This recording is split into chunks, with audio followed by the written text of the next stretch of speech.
Power and function of president आज का topic है। इसके पहले हम लोगों ने 2 क्लासेस किया हुआ है प्रेसिडेंट पे, तो आज ही हम लोग शुरू करते हैं। इसके बाद ये कंप्लीट होने के बाद हमारा प्रेसिडेंट टॉपिक पूरा कंप्लीट हो जाएगा। उसके बाद कुछ हम क्वेश्चन प्रीवियस ईयर प्रैक्टिस करेंगे किसी और लेक्चर में। अब क्या क्या इन प्रेसिडेंट के पावर्स क्या क्या हैं, ऐसे इस तरह से प्रेसिडेंट के पावर को ऐसे संविधान में कहीं क्लासिफाई नहीं किया गया है कि एडमिनिस्ट्रेटिव पावर है या लेजिस्लेटिव पावर है। हम लोग अपनी सुविधा के अनुसार इसको अलग अलग इस तरह का क्लासिफिकेशन करते हैं ताकि पढ़ने में आसानी हो। और कोई भी इस तरह पावर कोई भी होता है, जैसे मान लीजिए एडमिनिस्ट्रेटिव पावर है तो ऐसा नहीं होगा कि वो बाकी हर एक पावर से इंडिपेंडेंट है, इंडिपेंडेंटली बिल्कुल अलग है, इस तरह से नहीं होता, सब मिंगल्ड होते हैं। तो उसको हमने क्लासिफाई किया है कुछ इस तरह से। एडमिनिस्ट्रेटिव पावर देखेंगे, लेजिस्लेटिव पावर क्या है, veto power, ordinance making power भी होता है प्रेसिडेंट को, इमरजेंसी से रिलेटेड जो पावर हैं वो, financial power, diplomatic powers, military power और डिस्क्रिशनरी पावर, इनको कुछ स्वविवेकी शक्तियाँ होती हैं वो भी देखेंगे, और जुडिशियल पावर। तो एक एक करके हम लोग इसको देखते हैं। एडमिनिस्ट्रेटिव पावर क्या है इनका, तो एडमिनिस्ट्रेटिव पावर में ये इनके अपॉइंटमेंट से रिलेटेड दिया हुआ है, किस किस को अपॉइंट कर सकते हैं, क्या क्या है। ठीक, इसके पहले हम एक चीज़ ये देख लेते हैं कि प्रेसिडेंट आर्टिकल 79 में दिया हुआ है। जैसे नॉर्मली हम लोग जो जानते हैं कि पार्लियामेंट का मतलब हमें यही अंदाज़ा लगता है कि लोकसभा और राज्यसभा को पार्लियामेंट कहते हैं, लेकिन लोकसभा, राज्यसभा प्लस प्रेसिडेंट, इन तीनों को मिला करके पार्लियामेंट कहा जाता है। ठीक है ना। पार्लियामेंट का हिस्सा होता है, पार्लियामेंट का क्या हिस्सा होता है, कौन, प्रेसिडेंट। तो ये आर्टिकल 79 में साफ लिखा हुआ है कि लोकसभा, राज्यसभा और प्रेसिडेंट से मिल करके पार्लियामेंट बनेगा। तो ये है एक इम्पॉर्टेंट चीज़। दूसरा, प्राइम मिनिस्टर और उनके काउंसिल ऑफ मिनिस्टर को अपॉइंट कौन करता है, प्रेसिडेंट करते हैं। ठीक, इनका अपॉइंटमेंट आर्टिकल 75 के तहत council of minister, prime minister और काउंसिल ऑफ मिनिस्टर को अपॉइंट करते हैं कौन, प्रेसिडेंट। दूसरा है अटॉर्नी जनरल। अटॉर्नी जनरल होता है अटॉर्नी जनरल ऑफ इंडिया, जैसे मतलब ये ऐसा समझिए कि पूरे ये जो केंद्र सरकार होती है उसका लॉयर है, तो उसको अपॉइंट करते हैं प्रेसिडेंट। आर्टिकल है इसके लिए 76, आर्टिकल 76 के तहत इसको अपॉइंट किया जाता है। सारे स्टेट्स के गवर्नर का अपॉइंटमेंट प्रेसिडेंट द्वारा होता है, सभी स्टेट के गवर्नर्स प्रेसिडेंट द्वारा अपॉइंट होते हैं। ये ध्यान रखना है कि चीफ मिनिस्टर का अपॉइंटमेंट प्रेसिडेंट नहीं करता है। अभी इस साल एक क्वेश्चन आया था, यही इसमें दिया हुआ था कौन कौन प्रेसिडेंट किन किन को अपॉइंट करता है, जिसमें एक सीएम का भी को भी इंक्लूड किया हुआ था, लेकिन ये रॉन्ग है। सीएम को अपॉइंट गवर्नर करता है। ठीक, तो गवर्नर ऑफ द स्टेट्स जितने हैं वो सबको प्रेसिडेंट अपॉइंट करता है। उसके बाद कुछ भारत में कुछ बहुत महत्वपूर्ण पद हैं, संवैधानिक पद, जैसे कि CAG, कंट्रोलर ऑडिटर जनरल है, चीफ इलेक्शन कमिश्नर है, उसके बाद इलेक्शन चेयरमैन ऑफ UPSC हो गया या फाइनेंशियल कमीशन हो गया। इन सब का अपॉइंटमेंट प्रेसिडेंट द्वारा ही किया जाता है। ठीक है ना। CAG हो गया, चीफ इलेक्शन कमिश्नर हो गया, और भी अन्य इलेक्शन कमिश्नर भी होते हैं। Chief election commissioner, CEC plus 2 और इलेक्शन कमिश्नर होते हैं। 3 सदस्यीय संस्था बना दिया गया 1992 में इसको। ठीक है, तो TN सेशन के टाइम में। तो ये इन तीनों का अपॉइंटमेंट कौन करता है, प्रेसिडेंट करता है। UPSC के, यूनियन पब्लिक सर्विस कमीशन के चेयरमैन और मेंबर सभी का अपॉइंटमेंट कौन करेगा, प्रेसिडेंट करता है। ठीक है, उसके बाद जो है सारे हाई कोर्ट्स के चीफ जजेस या जजेस का अपॉइंटमेंट प्रेसिडेंट द्वारा होता है। सुप्रीम कोर्ट के चीफ जस्टिस और बाकी सुप्रीम कोर्ट के जजेस का अपॉइंटमेंट प्रेसिडेंट द्वारा किया जाता है। तो इतने सारे अपॉइंटमेंट प्रेसिडेंट करता है, जो भी महत्वपूर्ण पद हैं। उसके बाद जो बहुत सारे कमीशंस हैं, जैसे कि national commission on schedule caste है, national commission on schedule tribe है, national commission on other backward class है। ऐसे बड़े सारे संवैधानिक कमीशंस हैं, संवैधानिक संस्थाएं हैं। उन सभी का चेयरमैन का अपॉइंटमेंट और उसके मेंबर्स का अपॉइंटमेंट कौन करता है, प्रेसिडेंट करता है। तो इस तरह से इनका अपॉइंटमेंट, जो बहुत संवैधानिक पद हैं उसमें अपॉइंटमेंट में इनका अहम रोल है प्रेसिडेंट का। ठीक है, ये हो गया एडमिनिस्ट्रेटिव पावर।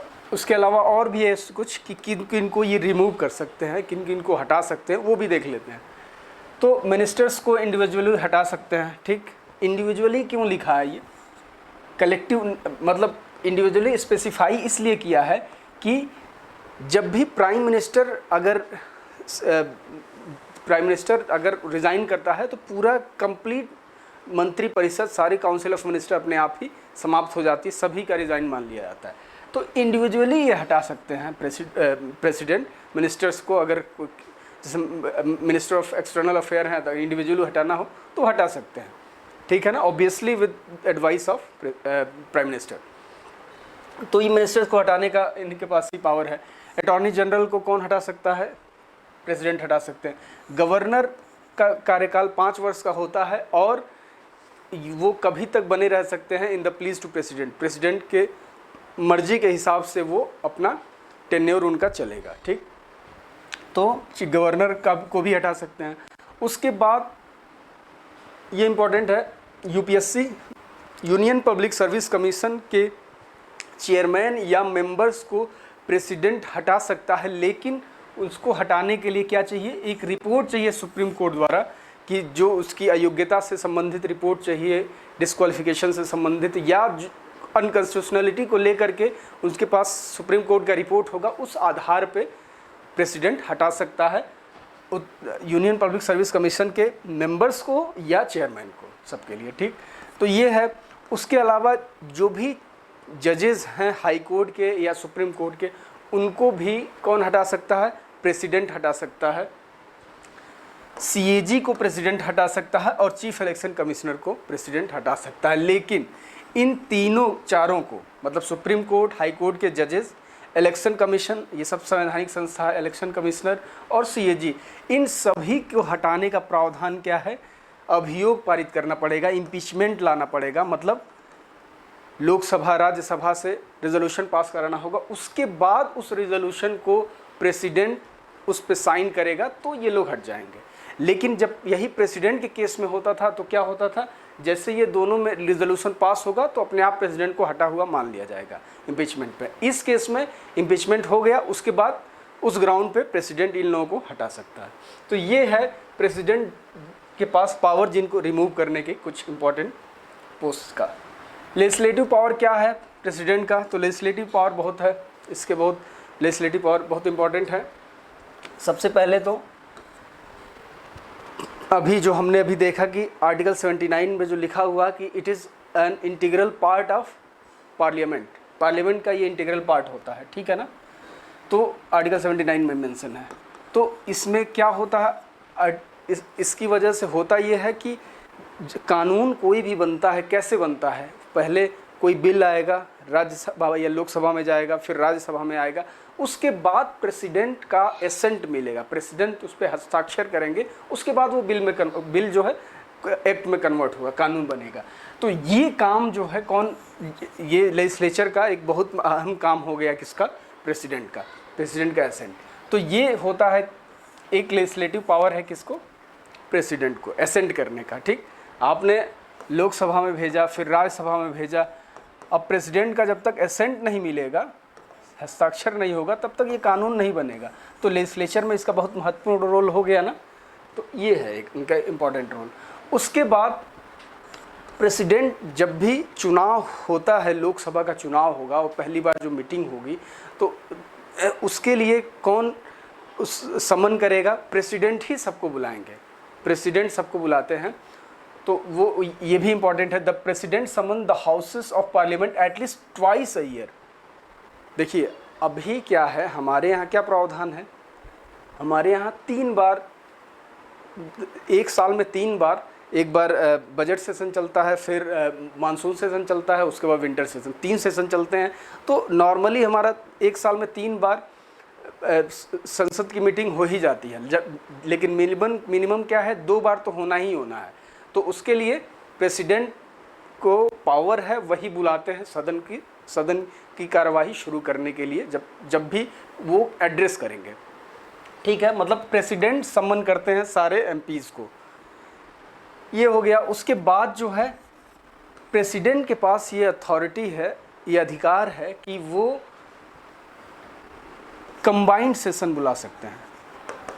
कंबाइंड सेशन मतलब लोकसभा और राज्यसभा को एक साथ अगर चाहें तो बुला सकते हैं। उनको ये राइट आर्टिकल 108 के तहत मिलता है कि वो प्रेसिडेंट एक कंबाइंड सेशन बुला सके। और ये जब भी कंबाइंड सेशन होगा उसकी अध्यक्षता कौन करेगा? लोकसभा के जो स्पीकर होंगे वो करेंगे, लोकसभा के स्पीकर। तो ये भी प्रेसिडेंट का पावर है, आर्टिकल 108 के अंदर इनको मिलता है कि वो ज्वाइंट सेशन बुला सकते हैं। इसके लिए एक प्रावधान है कि ज्वाइंट सेशन 2 केसेस में नहीं बुलाया जा सकता। एक तो मनी बिल में नहीं बुलाया जा सकता और दूसरा क्या है? दूसरा है कॉन्स्टिट्यूशनल अमेंडमेंट एक्ट हो कोई भी, तो इन दोनों केसेस में कंबाइंड सेशन बुलाया नहीं जा सकता। ये हमें ध्यान रखना है। बाकी हम लोग मनी बिल, फाइनेंस बिल ये सब किसी और क्लास में देखेंगे। अभी तो हम इनके पावर को देख रहे हैं, पावर और रिस्पॉन्सिबिलिटी। तो ये हो गया। उसके बाद इनको लेजिस्लेचर पावर एक ये है कि टोटल 12 लोगों को ये राज्यसभा में नॉमिनेट कर सकते हैं। कौन करता है? प्रेसिडेंट नॉमिनेट करता है 12 राज्यसभा के सदस्यों को। कुछ साल पहले 2019 के पहले 2 सदस्य लोकसभा में भी जाते थे, एंग्लो इंडियन रिप्रेजेंटेटिव, जिसका 2019 में जिसको समाप्त कर दिया गया 104th कॉन्स्टिट्यूशनल अमेंडमेंट एक्ट द्वारा। ठीक है, तो ये इंपॉर्टेंट है क्योंकि ये वाला क्वेश्चन आया हुआ है, अभी इस साल आया हुआ है। ये 104th कॉन्स्टिट्यूशनल अमेंडमेंट किस लिए है? वो किसको समाप्त कर दिया गया? जो एंग्लो इंडियन का रिप्रेजेंटेशन था, नॉमिनेट करके लोकसभा में भेजा जाता था। तो अब जो है लोकसभा में कोई भी नॉमिनेटेड मेंबर नहीं होगा, सारे जो है डायरेक्टली लोगों द्वारा इलेक्ट हुए ही मेंबर होंगे। पहले 2 थे लोग एंग्लो इंडियन, अब समाप्त हो गया। ठीक, तो ये है। तो 12 लोगों को क्या होता है? नॉमिनेट कौन करता है? प्रेसिडेंट करते हैं। तो ये भी एक लेजिस्लेटिव पावर हो गया प्रेसिडेंट का। तो इस तरह से इतने सारे प्रेसिडेंट के पास लेजिस्लेटिव पावर है। मेनली ये है लेजिस्लेटिव पावर। बाकी और भी कुछ प्रिसाइजली जैसे और क्वेश्चन करते समय आपको कुछ चीज़ें और भी पता लगेंगी धीरे धीरे, लेकिन ब्रॉडली ये इनके लेजिस्लेचर पावर है, लेजिस्लेटिव पावर। ठीक है ना। उसके बाद हम लोग देखते हैं नेक्स्ट कि कुछ रिपोर्ट्स सदन के पटल के सामने, कुछ रिपोर्ट्स जो है प्रेसिडेंट ही प्रस्तुत करवाता है किसी के माध्यम से। ठीक है ना, सांसदों के माध्यम से।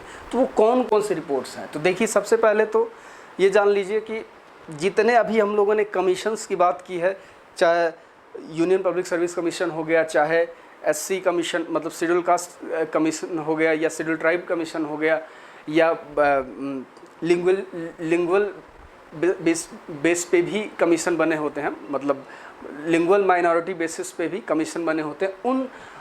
उन आधार पे जो भी कमीशन है उनके सारे रिपोर्ट्स को प्रेसिडेंट सदन के सामने प्रस्तुत करवाता है, ये सारे। ठीक, उसके अलावा देखते हैं annual financial statement. Annual financial statement मतलब का जो हम लोग बहुत बातें करते हैं, इसी को बजट कहा जाता है। ठीक है ना।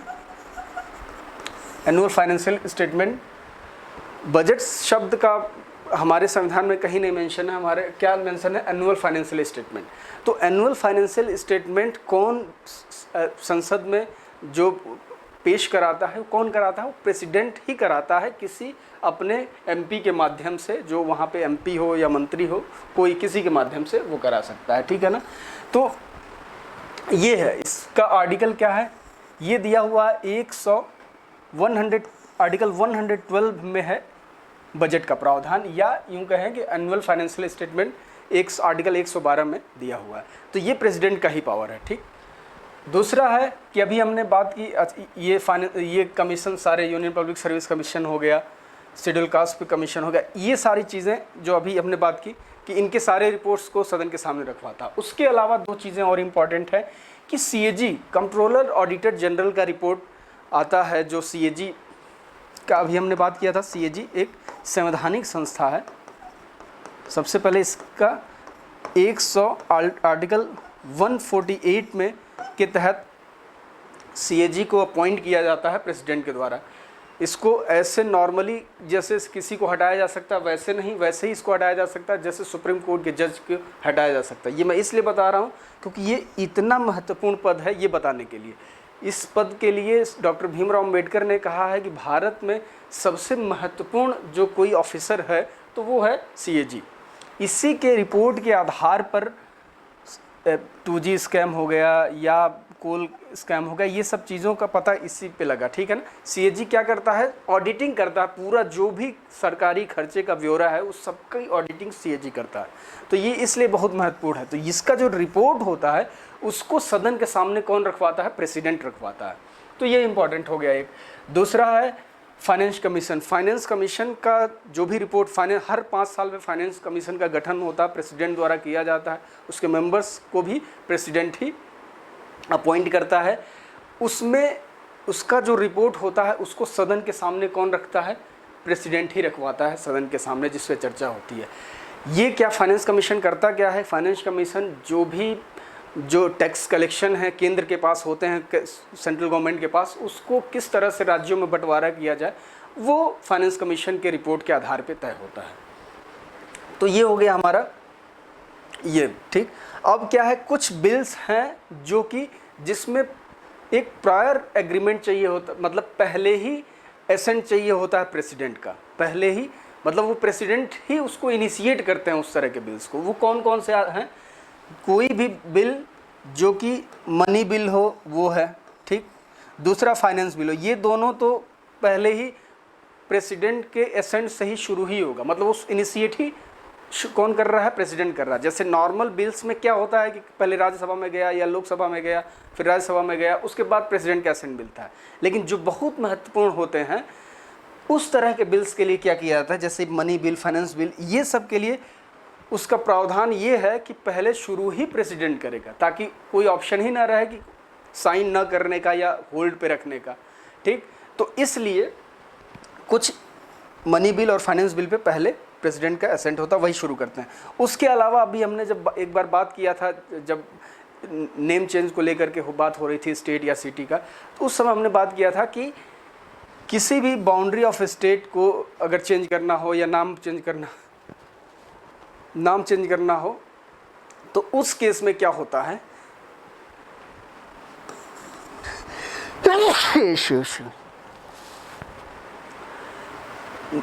अगर एक स्टेट को डिवाइड करना हो या 2 स्टेट को मर्ज करना हो, इस तरह के केसेस में कोई अगर बिल आता है तो वो क्या कौन लाता है, वो प्रेसिडेंट लाते हैं सदन में, प्रेसिडेंट के माध्यम से ही उसे लाया जाता है।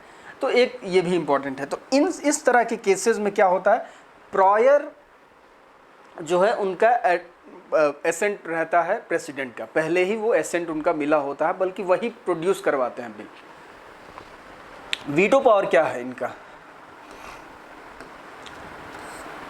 Veto power of president. देखिए, वीटो पावर प्रेसिडेंट का एज सच कहीं हमारे संविधान में मेंशन नहीं है कि प्रेसिडेंट का ये वीटो पावर है, लेकिन आर्टिकल 111 है जिसमें कुछ इस तरह की सिचुएशन बन जाती है जहां से वीटो पावर विथड्रॉ कर सकता है। जैसे आर्टिकल 111 में लिखा हुआ है कि पहले तो नॉर्मल जो बिल होता है क्या होता है, लोकसभा में गया, फिर राज्यसभा में गया, उसके बाद प्रेसिडेंट का एसेंट मिला।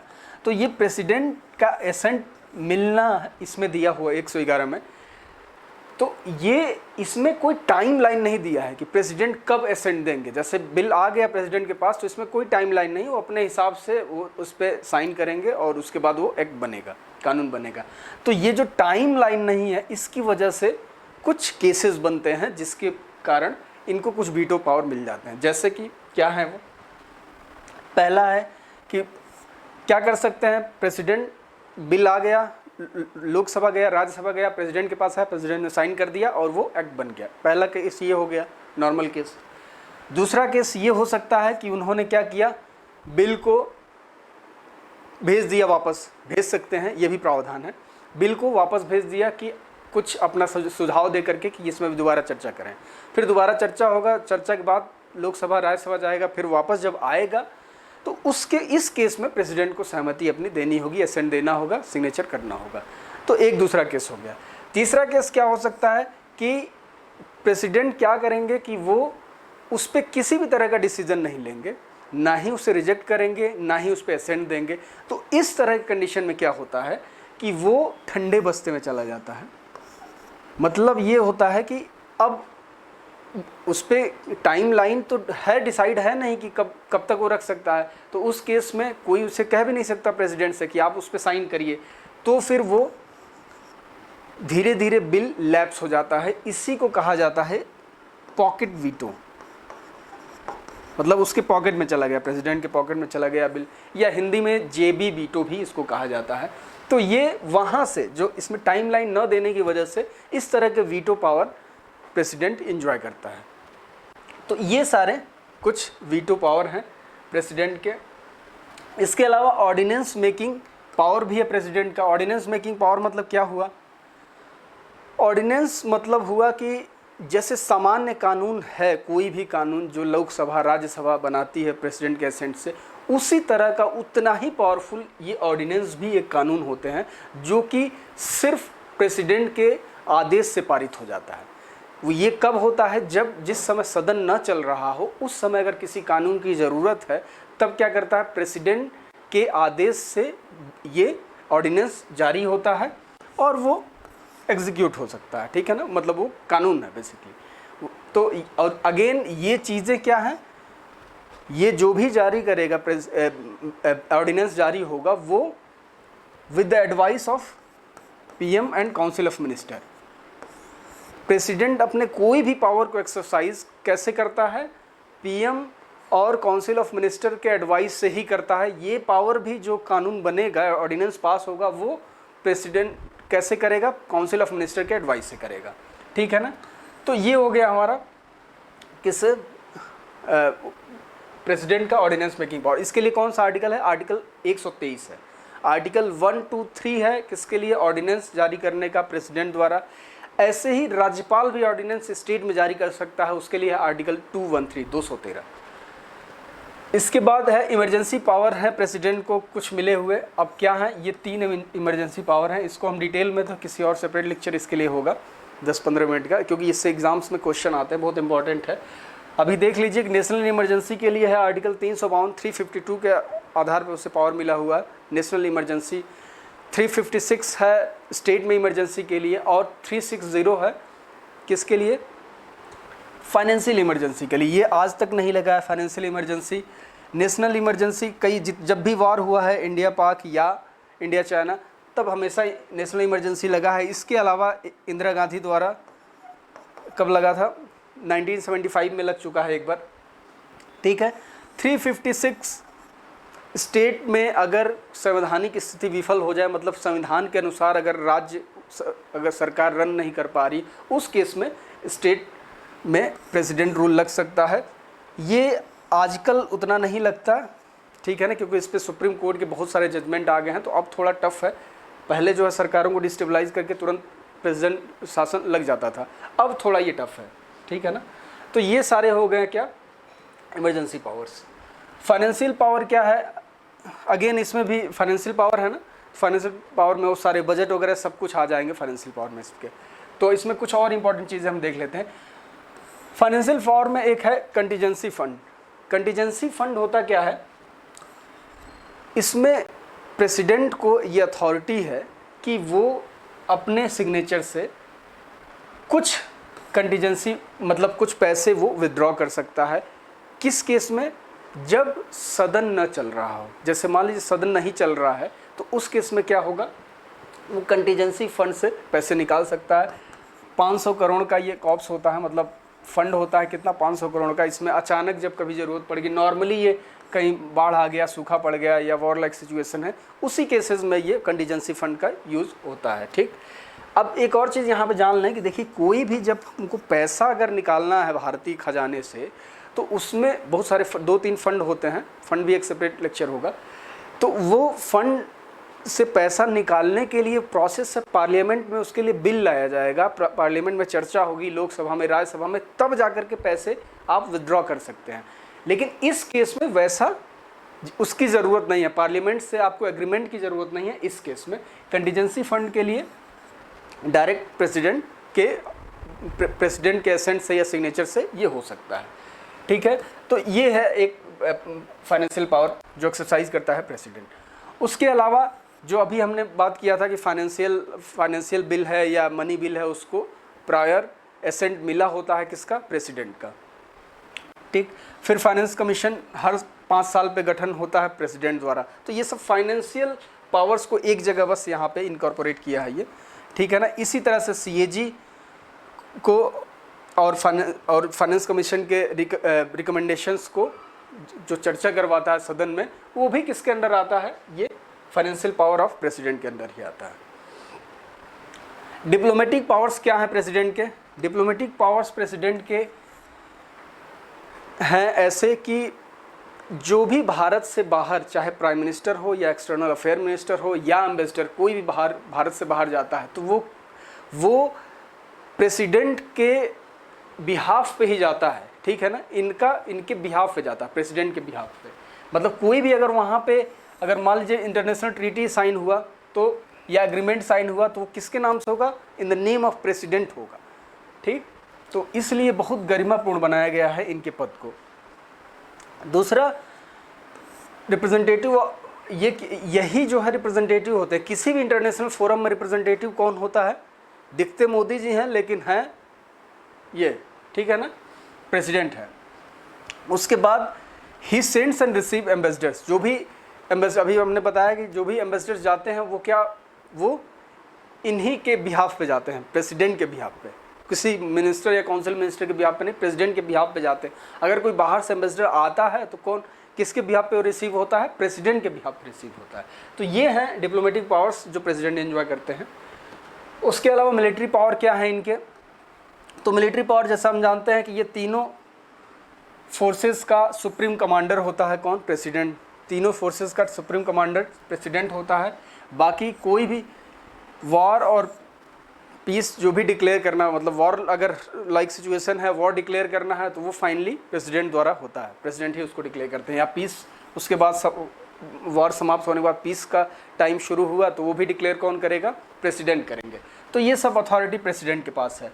उसके अलावा तीनों chief, army chief, navy chief और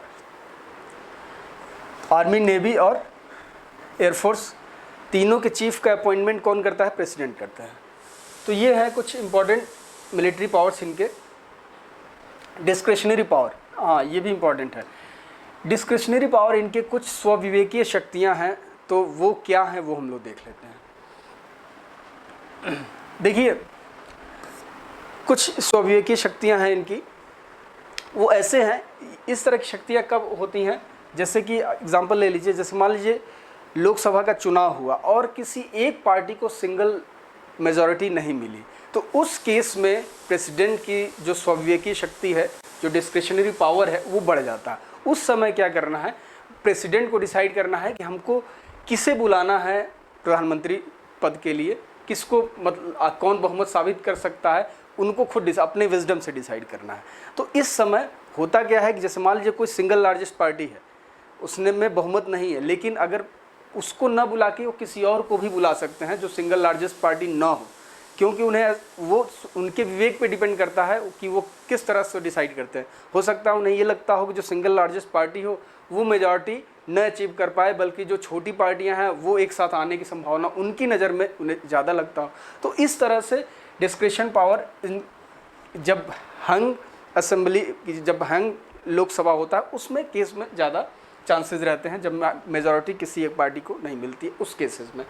तो ज़्यादा पावर ये कब इंजॉय करते हैं डिस्क्रिशनरी? जब ये सिंगल पार्टी को जब बहुमत न मिला हो, उसी केस में ये पावर इंजॉय कर पाते हैं, डिस्क्रिशन पावर।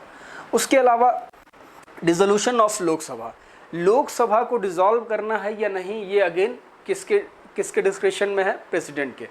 इसके लिए भी फिर वही केस है कि एक नॉर्मल केसेस में जैसे क्या होता है कि जैसे अब मान लीजिए ये गवर्नमेंट चल रही है, अब 2024 में जब समाप्त होगी ये गवर्नमेंट, तो क्या करेंगे? क्योंकि ये तो सिंगल मेजॉरिटी में है ये, इसमें तो कोई ऐसा है नहीं कि सपोर्ट किसने हटा दिया। तो इस केस में क्या होगा कि प्रेसिडेंट जो है काउंसिल ऑफ मिनिस्टर, मतलब प्राइम मिनिस्टर से एडवाइस करेंगे और उस ग्राउंड पे डिसॉल्व करेंगे। लेकिन अगर मान लीजिए बीच में कोई सरकारें मिल के बनी है, किसी ने सपोर्ट हटा लिया और सरकार गिर गई, और सरकार गिरने के बाद अब क्या करना है, उसको डिसॉल्व करना है, मतलब संसद को समाप्त करना है, मतलब उसके बाद सारे एमपी नहीं रहेंगे, फिर दोबारा चुनाव होगा, या तो ये करना है या उन्हें उसको अभी रहने देना है ताकि फिर एक चांस लेना है कि दोबारा हो सकता है सरकार, गठबंधन सरकार बन जाए।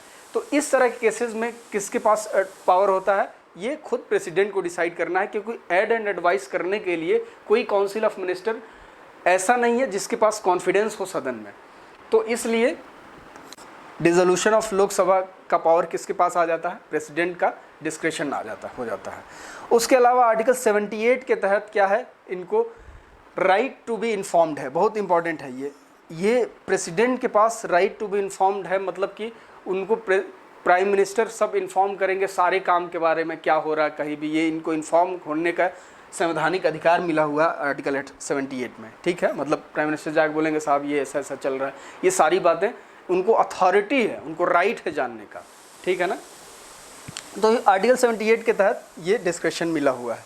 उसके अलावा जब ये इस तरह के केसेस ज़्यादा 90s के दौर में होते थे, जब सरकारें सिंगल मतलब मेजॉरिटी में नहीं होती थी, कोलिशन गवर्नमेंट होता था, तब ज़्यादा इस पावर का इस्तेमाल तभी ज़्यादा होता था। जब से सरकारों में मतलब मेजॉरिटी वाली सरकारें बनने लगी हैं, तब से डिस्क्रेशन कम हो गया है प्रेसिडेंट का।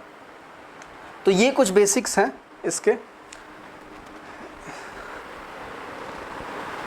उसके बाद होता है जुडिशियल पावर, ये भी देख लेते हैं हम लोग।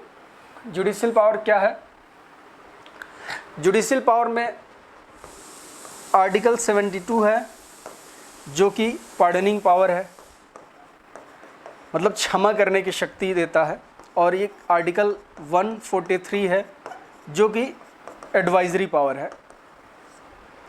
अगेन पार्डनिंग पावर क्या है, पार्डनिंग मतलब किसी भी, चाहे किसी को फांसी की सज़ा मिली हो, लाइफ इम्प्रिजनमेंट हो, या किसी भी तरह की सज़ा को कंप्लीटली माफ़ कर सकते हैं, उसको कर्टेल कर सकते हैं, किस टाइप ऑफ सज़ा को चेंज कर सकते हैं, मतलब कुछ भी कर सकते हैं माफ़ी के संबंधित। इसमें आर्टिकल 72 में इनको ये पावर मिला होगा। अगेन ये आप जान लीजिए कि आर्टिकल 72 भी काउंसिल ऑफ मिनिस्टर्स के एडवाइस पे ही वो एग्जीक्यूट कर सकते हैं, ये स्वविवेकीय शक्ति नहीं है, वह ये ध्यान देना है, ठीक है। उसके बाद आर्टिकल 143 है 143, इसके आधार पर उनको एक एडवाइजरी पावर मिला हुआ है, मतलब वो अगर उन्हें कभी ज़रूरत पड़े तो वो एडवाइस ले सकते हैं, लीगल एडवाइस ले सकते हैं सुप्रीम कोर्ट से, ठीक। तो ये भी एक उनको पावर मिला हुआ। हालांकि इसमें ये है कि सुप्रीम कोर्ट इंडिपेंडेंट है, वो चाहे तो ये मांग सकते हैं, उसकी मर्जी है कि वो एडवाइस देता है कि नहीं देता है। अगर वो एडवाइस देता है तो इनकी मर्जी है कि वो मानते हैं या नहीं मानते। बस इनको एक अथॉरिटी मिली हुई है कि अगर एडवाइस सीख करना चाहते हैं सुप्रीम कोर्ट से तो वो सीख कर सकते हैं। तो ये आर्टिकल 143। इसके अलावा अगर कोर्ट मार्शल की सज़ा भी मिली हुई है मिलिट्री कोर्ट्स की, तो उसको भी प्रेसिडेंट माफ़ कर सकता है। तो ये सारे जुडिशियल पावर हैं इनके। तो आज का हमारा पावर ऑफ प्रेसिडेंट समाप्त हो गया है। इसके बाद प्रेसिडेंट टॉपिक मुझे लगता है पूरा कंप्लीट हो गया। इसके बाद कुछ और क्वेश्चंस हम प्रीवियस ईयर प्रैक्टिस कर लेंगे, तो ये कंप्लीट हो जाएगा हमारा टॉपिक, ठीक है। Okay, thank you.